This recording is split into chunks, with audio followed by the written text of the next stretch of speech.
Breaking update. నేడు కృష్ణానది యాజమాన్య బోర్డు సమావేశం జరగనుంది. 11 గంటలకు బోర్డు పరిధిలో పనిచేస్తున్న 2 తెలుగు రాష్ట్రాల ఉద్యోగులకు ఇన్సెంటివ్ చెల్లింపులపై న్యాయస్థానం జారీ చేసిన ఉత్తర్వులపై బోర్డు సమావేశంలో చర్చించనున్నారు.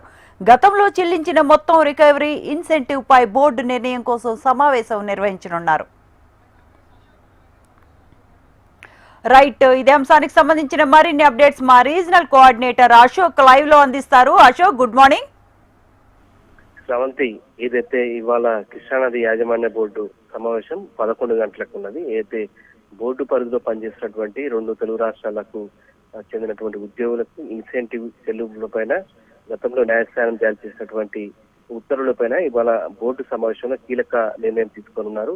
గతంలో ఏదైతే ఇరు రాష్ట్రాలకు సంబంధించినటువంటి ఉద్యోగులు వారికి చెల్లించినటువంటి మొత్తం, అలాగే రికవరీ కావచ్చు, ఇన్సెంటివ్ సంబంధించినటువంటి వాటిపైన ఇవాళ కీలకమైనటువంటి కృష్ణానది యాజమాన్య బోర్డు సమావేశం జరుగుతుంది. ఈ సమావేశానికి ఇరు రాష్ట్రాలకు సంబంధించినటువంటి ఇరిగేషన్ శాఖ ఈఎన్సీతో పాటు ఇతర ఉన్నతాధికారులు కూడా హాజరవుతున్నారు. 11 గంటలకు జరిగేటువంటి ఈ సమావేశంలో అతుల్ జైన్ ఏదైతే చైర్మన్ గా ఉన్నటువంటి ఆయన సమక్షంలో సమావేశం జరుగుతుంది. సమావేశంలో ప్రధానంగా చెల్లింపులు, రికవరీ, ఇన్సెంటివ్ సంబంధించినటువంటి అంశాలపైనే కీలక నిర్ణయం తీసుకోబోతున్నారు. Sravanthi. Right Ashok, thanks for the details.